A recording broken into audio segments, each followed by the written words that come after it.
오늘 이야기할 작품은 페터 한트케의 에이소로 비욘드 드림스입니다. 이 작품을 통해 한 인간의 삶과 죽음, 그리고 그것을 기록하는 언어의 의미에 대해 깊이 성찰해 보고자 합니다. 페터 한트케는 1942년에 태어난 오스트리아의 작가이자 극작가이며 번역가입니다. 그는 2019년에 노벨 문학상을 수상했습니다. 1960년대부터 실험적이고 혁신적인 작품을 통해 독일어권 문학계에 큰 영향을 미쳤습니다. 특히 언어가 지닌 한계와 가능성을 탐구하는 글쓰기 자체에 대해 이야기하는 작업으로 잘 알려져 있습니다. 그의 작품인 관중 모독이나 골키퍼의 불안 등은 기존 문학 형식이 무엇인지에 대한 근본적인 질문을 던졌습니다. 에이소로 비욘드 드림스는 독일어 원제가 분슐로 제스 웅글릭이며 1972년에 발표되었습니다. 이 작품은 한트케의 어머니가 스스로 목숨을 끊은 후 그녀의 삶을 기록한 자전적 성격의 글입니다. 분량은 약 70여 페이지로 짧지만 한 여성의 삶과 죽음을 통해 전쟁 이후 오스트리아 사회의 현실과 개인의 실존적 조건을 깊이 있게 탐구합니다. 작품은 개인적인 상실감에서 시작하여 보편적인 인간의 조건으로 그 의미를 확장하며 언어와 현실의 관계에 대한 철학적 성찰을 담고 있습니다. 한트케는 이 작품에서 일반적인 추도문이나 회고록의 형식을 따르지 않습니다. 대신 객관적이고 분석적인 어조로 어머니의 삶을 재구성합니다. 그는 감상적인 표현을 의도적으로 피하고 냉정한 관찰자의 시선으로 어머니의 생애를 사회적, 역사적 맥락 속에서 파악하고자 시도합니다. 이러한 접근 방식은 개인의 경험을 문학적으로 만들어내는 새로운 방법론을 보여주며 자전적 글쓰기의 영역을 넓혔다는 평가를 받습니다. 이 작품은 애도를 위한 글인 동시에 언어와 현실의 관계를 탐구하는 글이기도 합니다. 에이소로 비욘드 드림스는 명확한 줄거리를 가지고 있지는 않습니다. 대신 화자인 한트케가 1971년에 스스로 세상을 떠난 어머니 마리아 한트케의 삶을 되짚어보고 분석하는 형식으로 이루어져 있습니다. 작품의 내용은 크게 어머니의 죽음과 글을 쓰게 된 이유, 어머니의 생애를 재구성하는 부분, 그리고 언어와 현실의 관계에 대한 고찰로 나눌 수 있습니다. 작품은 화자인 한트케가 어머니의 자살 소식을 듣는 장면에서 시작됩니다. 지난 일요일 오후 어머니가 자살했다라는 매우 직접적인 문장으로 이야기는 문을 엽니다. 이 문장은 한트케 작가 특유의 간결하고 건조한 문체를 명확히 보여줍니다. 동시에 독자를 작품의 가장 핵심적인 사건으로 즉시 이끄는 역할을 합니다. 한트케는 어머니의 죽음을 마주한 직후의 혼란과 무력감을 차분하게 서술합니다. 그는 어머니의 죽음이 자신에게 준 충격을 직접적으로 표현하는 대신 주변 상황과 자신의 반응을 객관적으로 기술합니다. 장례식을 준비하는 과정이나 친척들과의 만남, 그리고 다시 일상으로 돌아가려는 시도 등이 담담하게 묘사됩니다. 작가는 이 시점에서 중요한 결심을 합니다.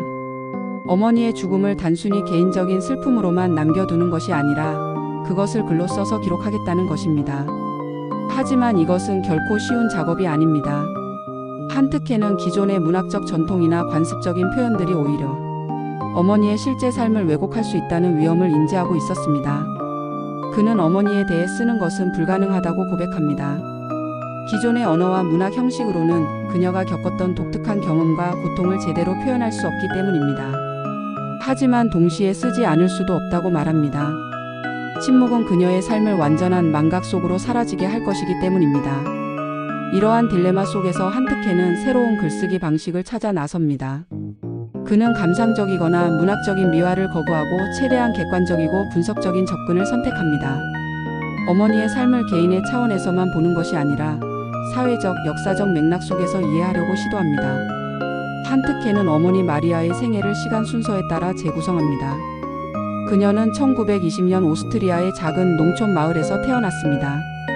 이 시기는 오스트리아 헝가리 제국이 해체되고 새로운 공화국이 세워지던 격동의 시대였습니다. 마리아의 가족은 가난하고 사회적 지위가 불안정한 전형적인 농민 계층이었습니다. 어린 시절의 마리아는 총명하고 호기심이 많은 아이였습니다. 학교 성적도 우수했고 특히 글을 읽고 쓰는 것에 재능을 보였습니다. 하지만 가난한 농가의 딸이었던 그녀에게 주어진 선택지는 극히 제한적이었습니다. 당시 농촌 여성의 삶은 정해져 있었습니다. 어릴 때는 집안일을 돕고 성인이 되면 결혼해서 아이를 낳고 기르다가 늙어서 죽는 것이었습니다. 마리아는 이러한 운명에 순응하면서도 때로는 저항했습니다. 그녀는 책을 읽으며 다른 삶의 가능성을 꿈꾸고 상상했습니다. 하지만 1930년대의 경제 대공황과 사회적 혼란은 그녀의 꿈을 현실로 만들 기회를 앗아갔습니다. 1938년 나치 독일이 오스트리아를 병합한 사건은 마리아의 삶에 또 다른 변화를 가져왔습니다. 그녀는 독일군 장교와 연애를 하게 되었는데 이는 당시 사회에서 복잡한 의미를 가졌습니다. 한편으로는 사회적으로 상승할 기회로 볼 수 있었지만 다른 한편으로는 부역자로 비난받을 위험도 있었습니다. 이 관계에서 아들인 한트케가 태어났습니다. 하지만 전쟁이 끝나고 독일군이 물러가면서 마리아는 혼자 남겨졌습니다. 그녀는 미혼모가 되었고 이는 당시 보수적인 가톨릭 사회에서 큰 수치로 여겨졌습니다. 사회적 편견과 경제적 어려움 속에서 그녀는 홀로 아이를 키워야 했습니다. 전쟁이 끝난 후 마리아는 새로운 시작을 시도합니다. 그녀는 브루노 한트케라는 남성과 결혼하여 사회적 체면을 회복하고 안정을 찾으려 했습니다. 브루노는 페터를 자신의 아들로 입양했고 그 후 한트케는 그를 아버지로 알고 자랐습니다. 하지만 이 결혼은 마리아에게 진정한 행복을 가져다 주지 못했습니다. 남편 브루노는 알코올 중독자였고 종종 폭력적이었습니다. 마리아는 남편의 술주정과 폭력을 견디면서 가정을 지키려 애썼습니다. 이 시기 그녀의 삶은 전쟁의 상처를 안고 가족을 위해 희생하는 전형적인 전후 오스트리아 여성의 모습을 보여줍니다. 1950년대는 오스트리아가 재건되던 시기였습니다. 경제가 회복되고 사회가 안정화되었지만 개인적인 차원에서 마리아의 삶은 여전히 고단했습니다. 그녀는 집안일과 육아에 파묻혀 자신의 꿈과 희망을 포기해야 했습니다.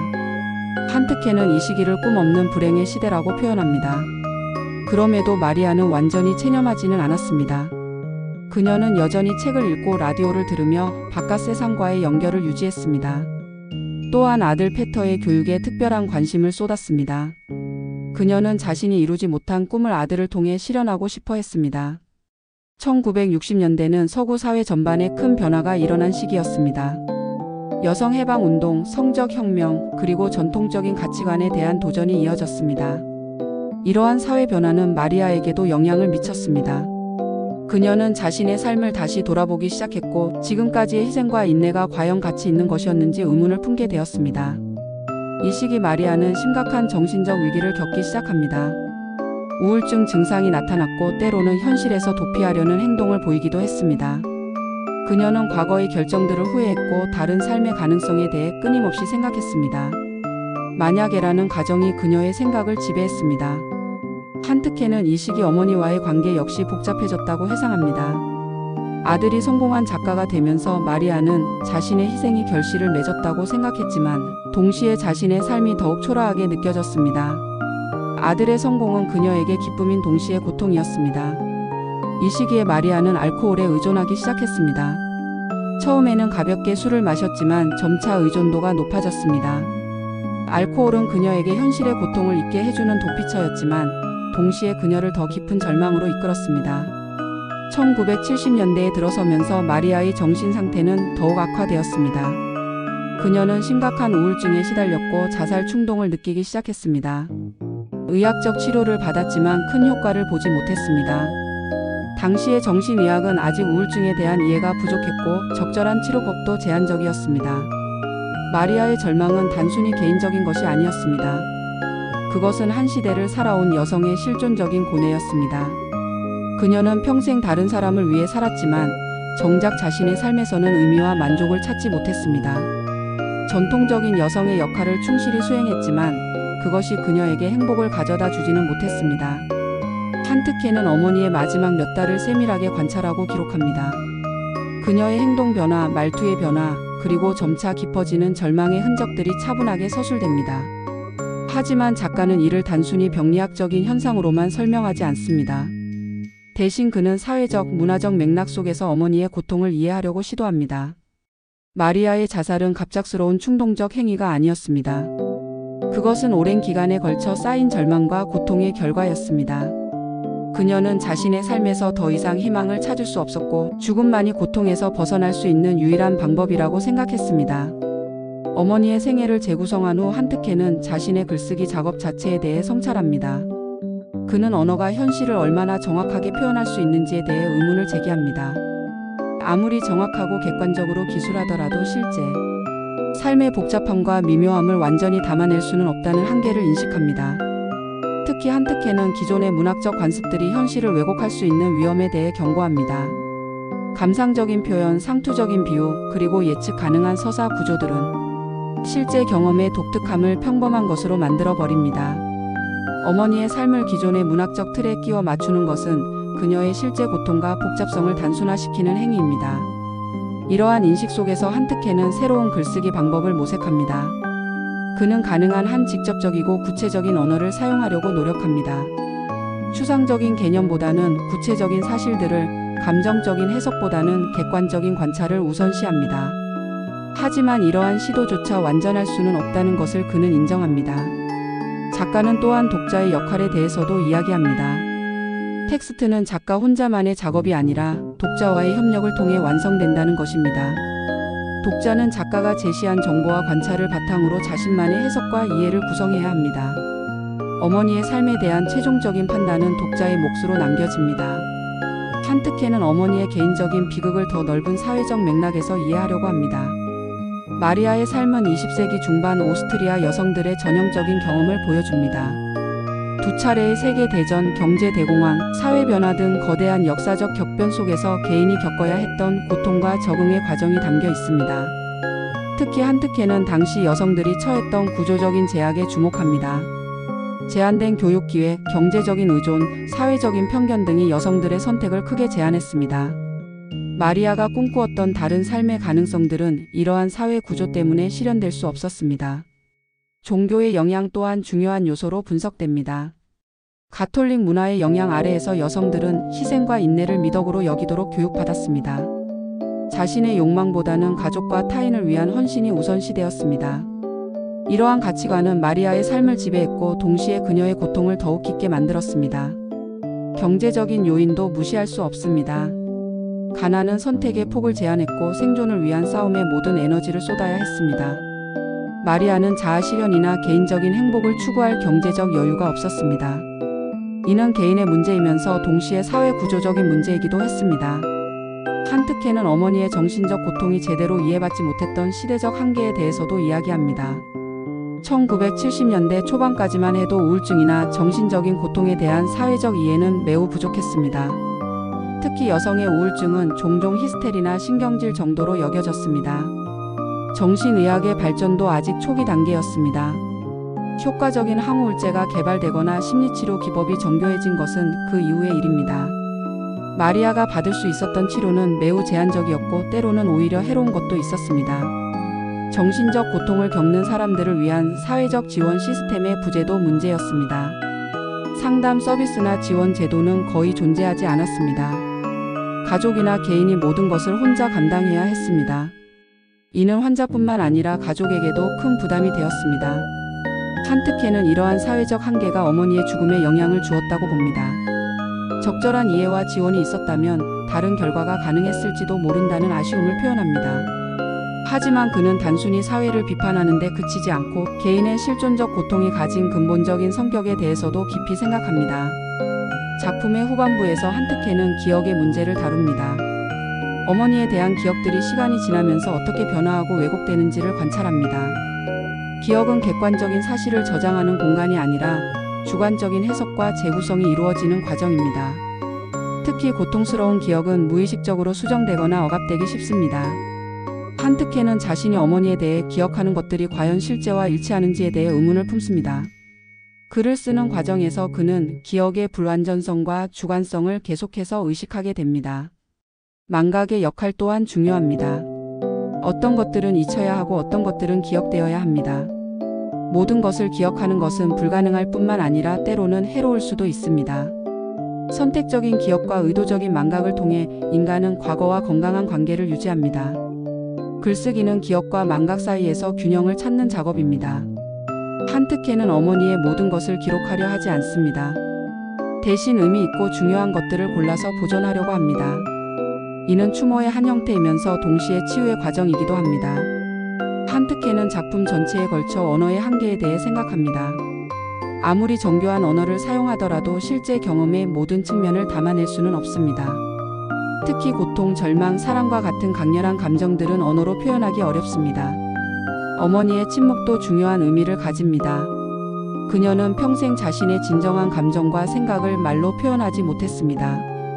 사회적 제약과 개인적 성격 때문에 그녀는 많은 것들을 속으로만 삼켜야 했습니다. 이러한 침묵은 그녀의 고통을 더욱 심화시켰습니다. 한트케는 자신의 글쓰기가 어머니의 침묵을 대신 말해주는 역할을 한다고 생각합니다. 하지만 동시에 이것이 완전한 대변이 될 수는 없다는 점도 인식합니다. 작가의 언어는 어머니의 실제 목소리를 완전히 복원할 수 없습니다. 침묵을 존중하는 것 또한 중요합니다. 모든 것을 언어로 표현할 필요는 없으며 때로는 침묵이 더 적절한 표현 방식일 수 있습니다. 한트케는 자신의 글이 어머니의 침묵을 침범하지 않으려 노력합니다. 한트케는 어머니의 죽음에 대한 자신의 죄책감을 솔직하게 고백합니다. 성공한 작가로서 경제적 여유가 있었음에도 어머니의 고통을 덜어주지 못했다는 자책감입니다. 또한 어머니와의 관계에서 때로는 냉담하고 이기적이었던 자신의 태도에 대해서도 후회합니다. 하지만 그는 단순한 자책에 머무르지 않고 더 깊은 성찰로 나아갑니다. 한 개인이 다른 사람의 고통을 완전히 이해하고 해결해 줄 수 있는가? 가족이라는 이유만으로 무한한 책임을 져야 하는가? 이러한 질문들은 쉽게 답을 내릴 수 없는 복잡한 문제들입니다. 용서의 문제도 다루어집니다. 어머니를 용서하는 것, 자신을 용서하는 것, 그리고 상황을 용서하는 것.